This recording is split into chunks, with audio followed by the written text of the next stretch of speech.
severe storms roll through southeast Texas this morning. Lightning strikes in Jasper County.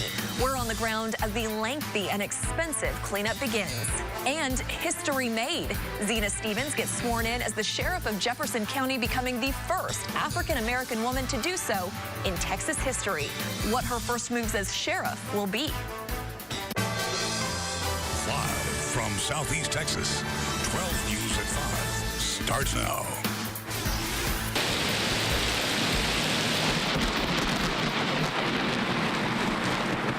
A rude awakening for some of you on this Monday as storms brought rolling thunder and flashes of lightning across southeast Texas. Violent winds and heavy rain helped knock down trees and toss furniture around as well.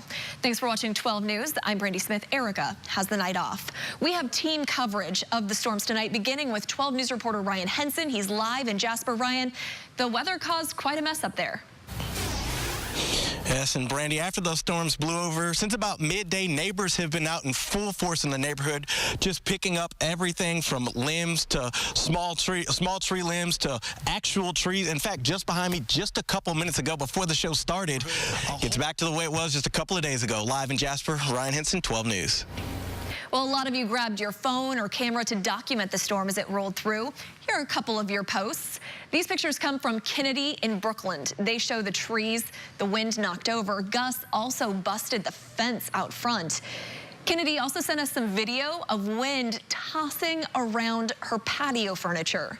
Now, Larry sent us this picture of the clouds compared to radar. Let's be real, neither of those is something you want to see first thing Monday morning. And we had to share this video one more time. There it is. It comes from Tamara in Jasper County. Just wait for it.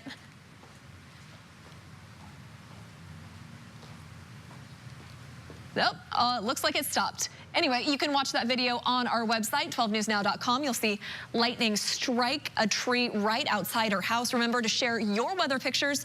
You can email them to us at 12news@12newsnow.com, or you can post them on social media using the hashtag SETXstorms. Now, the storms didn't just impact the Beaumont area. Houston, too. George Bush Intercontinental Airport suffered a ground stop this morning, forcing the delay or cancellation of quite a few flights. At one point this afternoon, about half of the flights were delayed, according to FlightAware's misery map. But as we take a live look, conditions, well, they seem to improve, or actually it looks like they are about the same. Now we're going to continue our team coverage with Chief Meteorologist Patrick Vaughn. Patrick, just how much rain did we get? Anywhere between 2 and 3 inches of rainfall, and it came down very quickly. The disturbance moved all the way across from West Texas. Let's take a look at that, and that's the reason that we saw some of the severe weather across southeast Texas. Winds gusting 60 to maybe 70 miles an hour. You're looking at the balloon data. See all that red? That's a lot of energy in the atmosphere and instability, and that helped to produce that line, those two lines of severe thunderstorms. Every county in southeast Texas was under a severe thunderstorm warning at one time or another. No confirmed tornadoes. It's all been wind damage. Winds gusting 60, maybe 70 miles an hour could make you think it was a tornado. And, well, anywhere between 2 to maybe 3 inches of rain fell this morning. Our forecast this evening is tranquil. Temperatures falling to the lower 60s by 8 p.m. We'll talk about fog and then a dramatically colder weekend forecast in just a few minutes. After this morning, we'll take tranquil. Enjoy. Thanks, Patrick. Remember, 12 News is your weather headquarters for the latest radar conditions and forecasts. Just head to our website, 12newsnow.com/weather. And of this day. And of this day. So help me God. So help me God. Your sheriff. An historic moment for the state of Texas as Zena Stevens is sworn in as the first African-American woman sheriff in state history. Stevens beat out Republican Ray Beck back in November, and she's been working around the clock for the past 2 months, she says, getting her team ready for this day. I'm excited, but I understand that work starts today. So day one. Yeah, we have things to do. Yeah, I'm having a meeting with my command staff team today so we can hit the ground running. Stevens is also one of only 2 black women holding the title of sheriff in the entire country. The other is Vanessa Crawford, who served Petersburg, Virginia since 2005. Now be sure to stay with 12 News on 12 News tonight on K-JAC as we dig deeper into the story behind Stephen's election. That's tonight at 6:30 on K-JAC, your NBC. Texas is one of just 4 states that doesn't ban texting and driving. That'll change if a state representative and state senator get their way. Now the state does limit where you can text and drive. You can't do it in school zones or if you're a school bus driver or younger than 18. More than 90 cities passed ordinances banning texting and driving, but a local DPS spokeswoman says she hopes lawmakers make it a statewide mandate. There are cities and city ordinances that where texting and driving is illegal. And I think that's important to know. And I think people need to be mindful of that as you travel throughout the state. Those crashes that are related to distracted driving can be prevented. And it's as simple as that, simple as putting that phone away. The bill is one of many that will be considered when the upcoming legislative session begins on January 10th. All right, it is day 2 of the new year. How are those resolutions holding up? One of the most popular promises we make ourselves is to eat healthier or maybe work out more. 12 News reporter Jackie Massey stopped by a local gym this afternoon. Jackie, I bet there was a pretty good crowd out there. Brandy, it was a pretty steady crowd this afternoon and several gym members live in the studio. Jackie Massey, 12 News. All right, don't want to hit the gym? You can get fit at home, and it turns out you might be able to scoop up some sweet discounts on new workout equipment.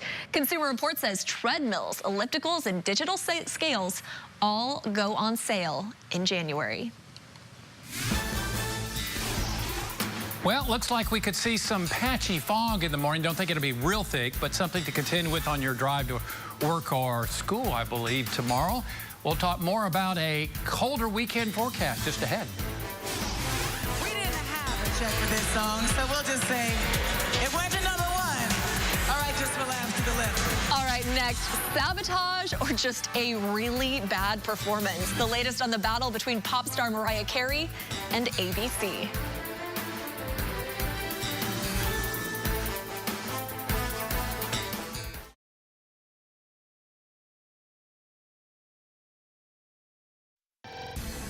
A big cool down is inching closer to Southeast Texas right now. We are taking a live look outside, courtesy of our Medical Center of Southeast Texas Skycam network.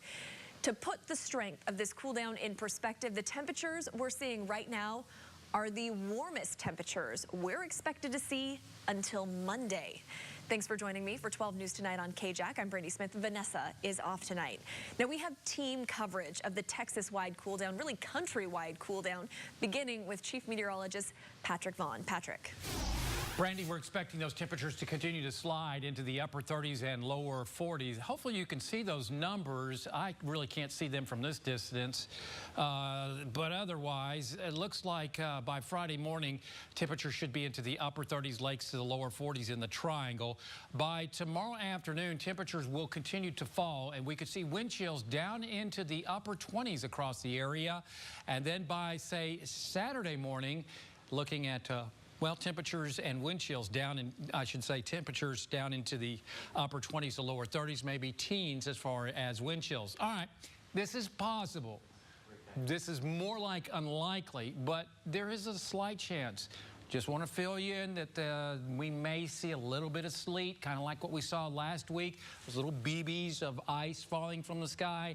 I think it's a little chance of this happening, but it all depends on when the precipitation moves out. It's about timing. Which model is doing and is going to be right is the question. So don't be surprised if we get a little sleet up towards northern sections of our area. Just a cold rain expected here in the triangle. And we're not expecting any travel problems. No icing or anything like that, because temperatures are going to be above freezing. That's not going to be the case Saturday morning. And Saturday morning, there's the wind chills in the teens across the area. So I'm expecting mid-20s, maybe 24, 25, 26 up in the lakes area towards Jasper, Dam B, 190.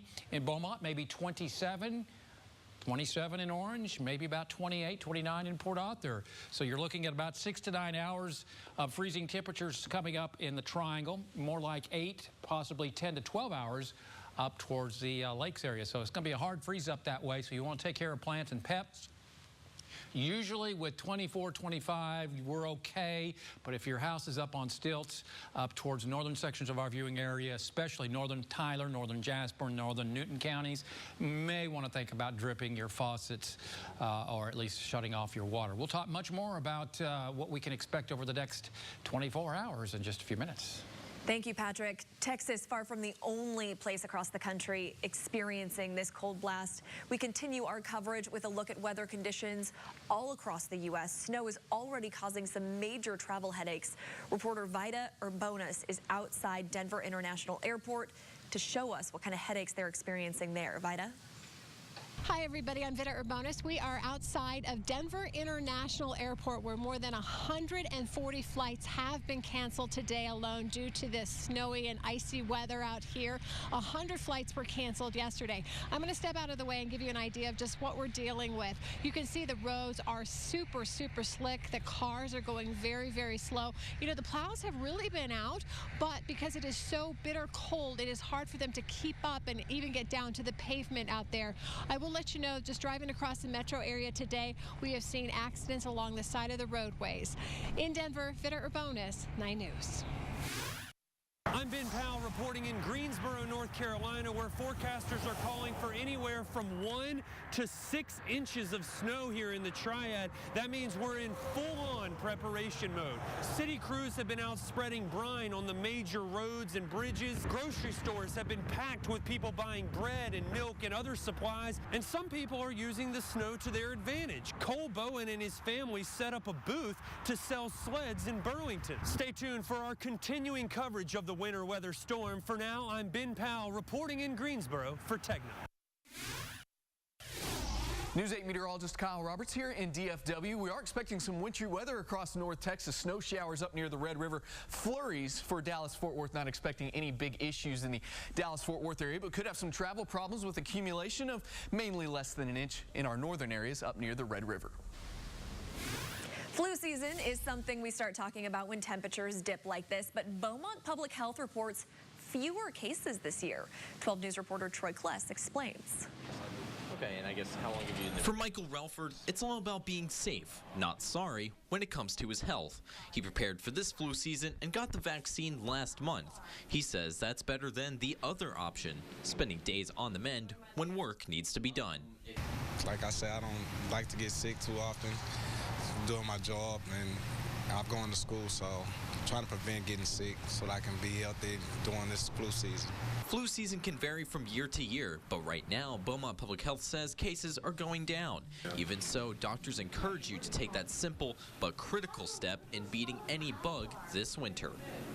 You know, many people say I've never had one. That's probably a mistake. The flu shot does not cause flu. There may be some very minor post-inoculation symptoms, but it will not cause flu. So you should get the flu shot. There's no reason you should not get a flu shot. No reason not to, and Relford offers up these reasons to do it. Very easy. It's not hard, it doesn't cost much, and it's very simple. As long as you're not scared of needles, you know. And the CDC recommends anyone 6 months or older get a flu shot once a year. Troy Kless, 12 News. As we prepare for this cold blast, some advice about keeping safe. Wear layers of clothing, especially this weekend. Also, check on your neighbors. Make sure they have heat, especially if they're elderly. Don't forget your furry friends. Bring pets indoors or make sure they have shelter and unfrozen water. And protect your pipes. One way you can do this is by opening your cabinet doors to allow warm air to circulate around the plumbing, or you can leave your faucet dripping a little bit. Remember, 12 News is your weather headquarters. You can always get the latest forecast, radar, and sky cams online at 12newsnow.com, as well as on our free 12 News Now app.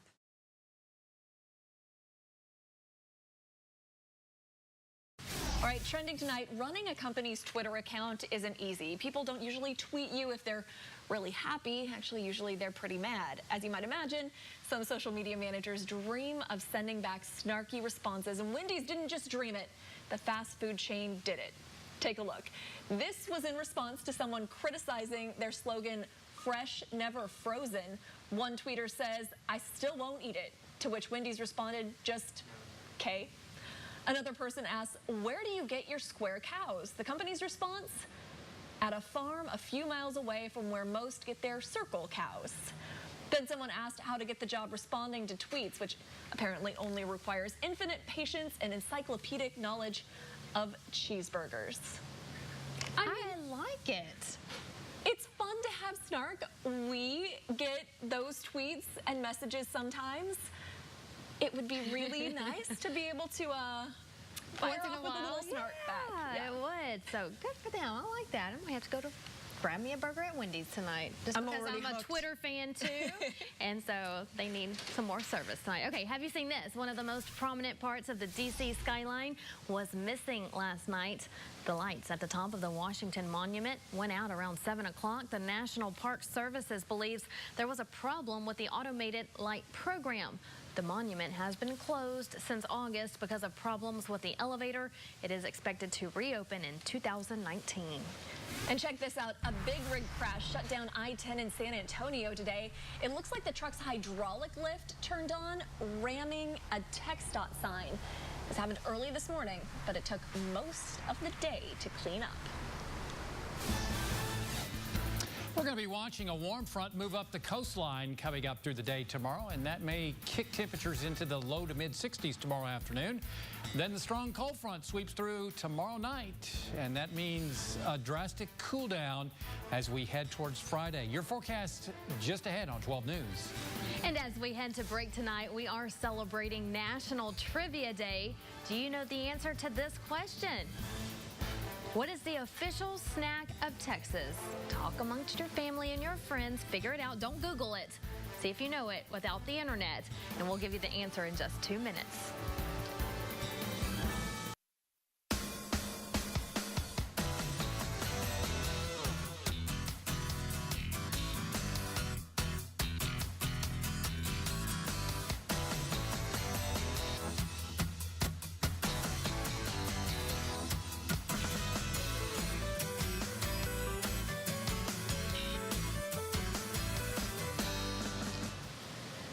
It's really obvious, but I didn't think of it immediately. I didn't either. I wouldn't have thought of that. But I eat it just about every single day. Exactly. We had a lot of people on our Facebook live feed who knew the answer right away. Almost every single person who guessed got it right. Yeah. Well, I would have thought trail mix or something like that. But it makes complete sense. I don't know why I didn't think of it. Now I'm craving some.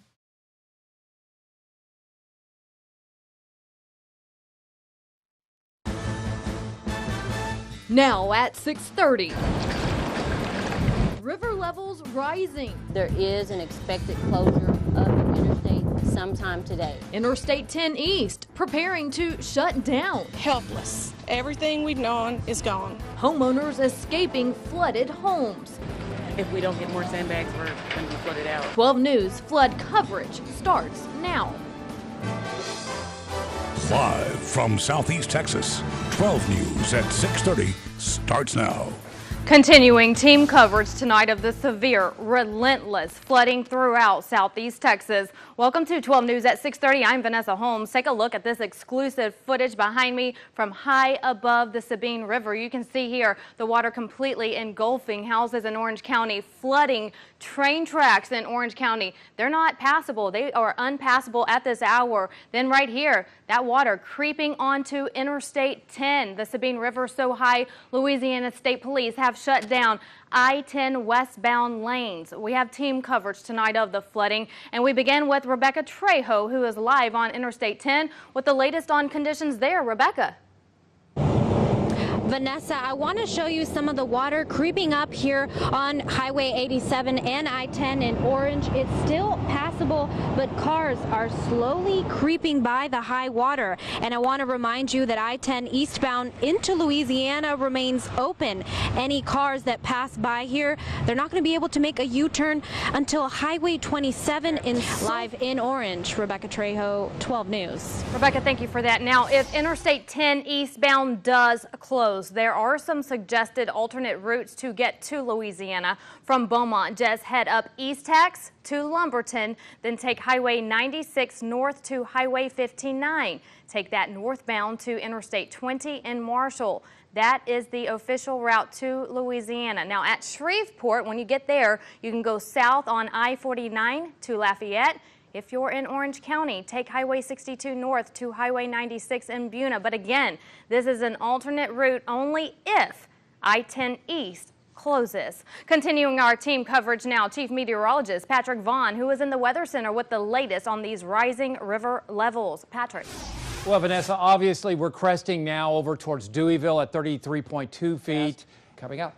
We have new mandatory evacuations tonight. Mandatory evacuations have been called for the Cove area of Orange and in Pinehurst. These are no longer voluntary evacuation zones. You must now evacuate from the Cove and Pinehurst for your safety. Parts of downtown Orange already underwater. Jay Wallace continues our coverage with the flooding conditions downtown. Jay. Here in Orange at I-10 and 87. Now I want to give you a closer look at the underpass here. Take a look at these cars driving through the water here. All the cars coming through you can see in Orange. Jay Wallace, 12 News. Jay, thank you. Emergency crews in Deweyville are working around the clock, encouraging people who do not want to leave their homes to get out right now. A mandatory evacuation there. But as Ezzy Castro reports, there are concerns of looting while people are away. As Newton County remains in mandatory evacuation, officials say in Deweyville, Ezzy Castro, 12 News. More than 500 homes have been impacted by the floodwaters in Newton County, and it's not just the homes staying in Newton County. The water is also engulfing cars, buildings, even power plants. Ryan Henson continues our team coverage tonight. He introduces us to a woman who says the floodwaters first took her home and now her classroom. Ryan. When longtime teacher Lois Shoemake looks at the Ryan Henson, 12 News. Neighbors helping neighbors in Orange County. People with the hearts the size of Texas chipping in to help homeowners in the flood's path. Our flood coverage continues after this break.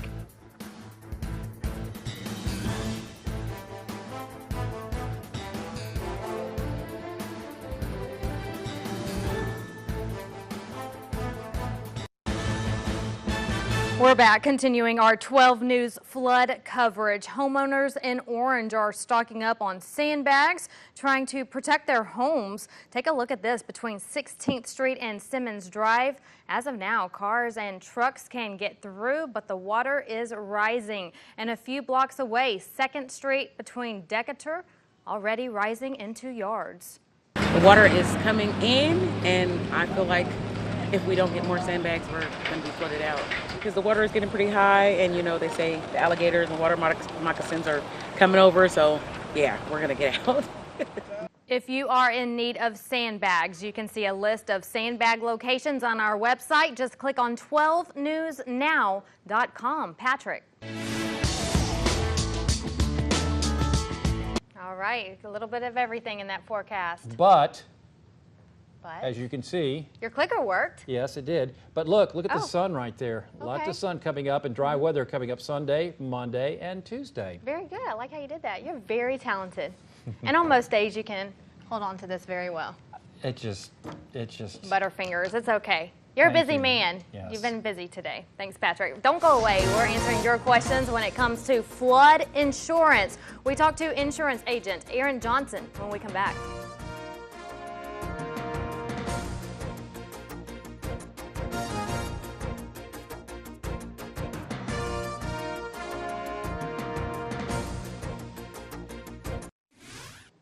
Welcome back. We continue our flood coverage now, talking about flood insurance. We are joined now by insurance agent Aaron Johnson, who has been flooded with calls for days with questions about flood insurance. And Aaron, thanks so much for being here. I know you've been busy taking time out to join us to help answer some of our questions, some of the viewers' questions. And one of the most the main question you've been seeing is my homeowner's insurance. Does that policy cover flooding?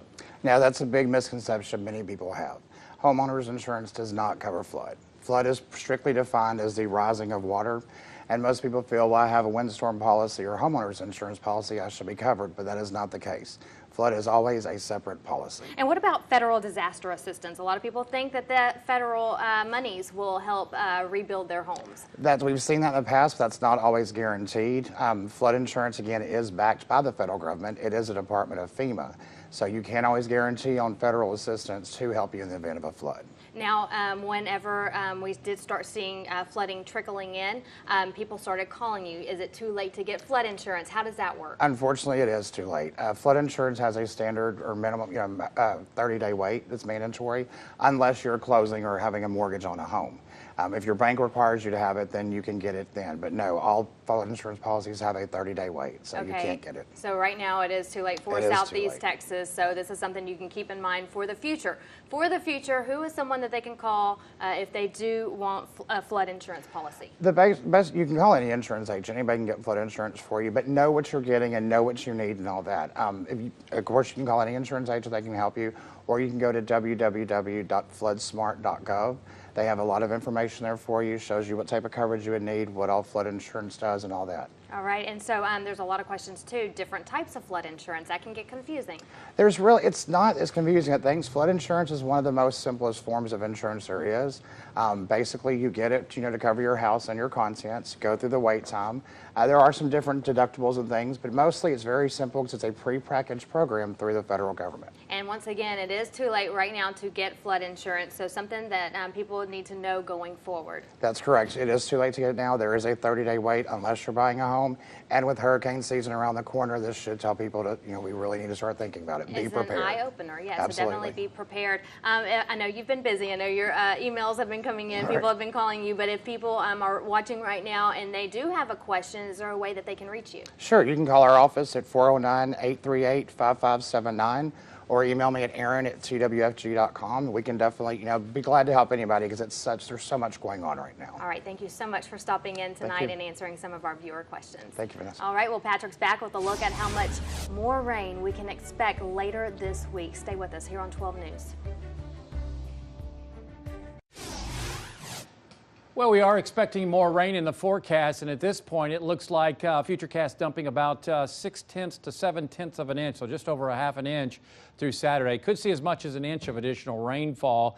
Tomorrow looks pretty quiet. We'll see clouds in the morning and then maybe some sun in the afternoon. We'll call it mostly cloudy at 20% coverage, so light stuff coming up tomorrow. Extended forecast still looks like Thursday, Friday, Saturday will be the envelope or window of best opportunity of rainfall across the area due to a series of upper level disturbances and then a strong cold front Saturday.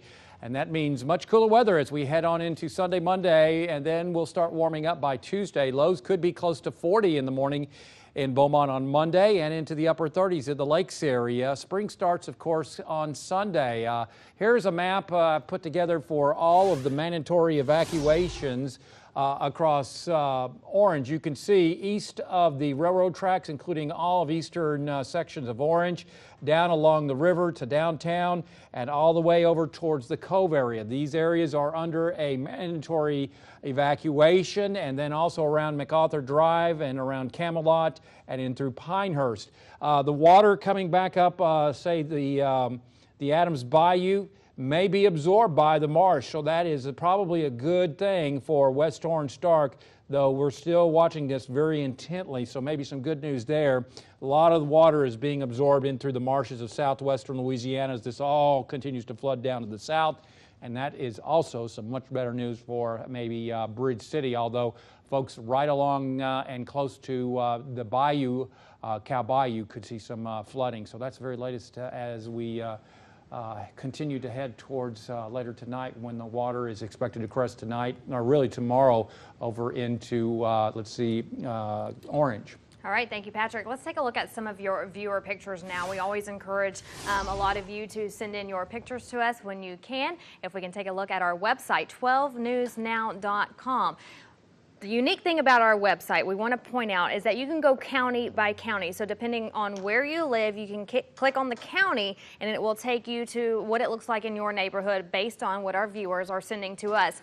This is Jasper, Newton County. You can see, Patrick, look, the flood levels already halfway up the windows there. So sad to see. Now, we're not expecting this kind of flooding in Orange.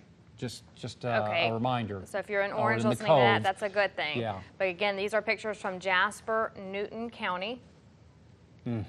devastating there. You can see, no telling what it looks like inside these homes.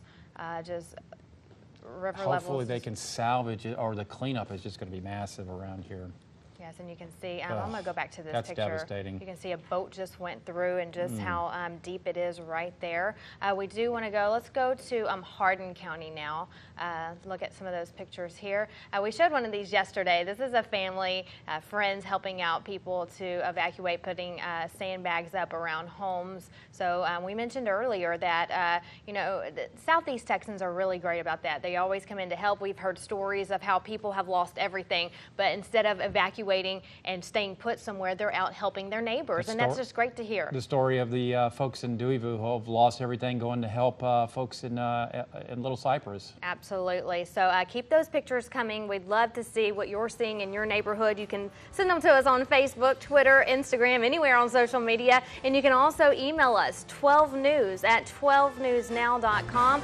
Our storm coverage, flood coverage continues on air throughout the night and online. So be sure to stay with us here on 12 News. Have a wonderful evening.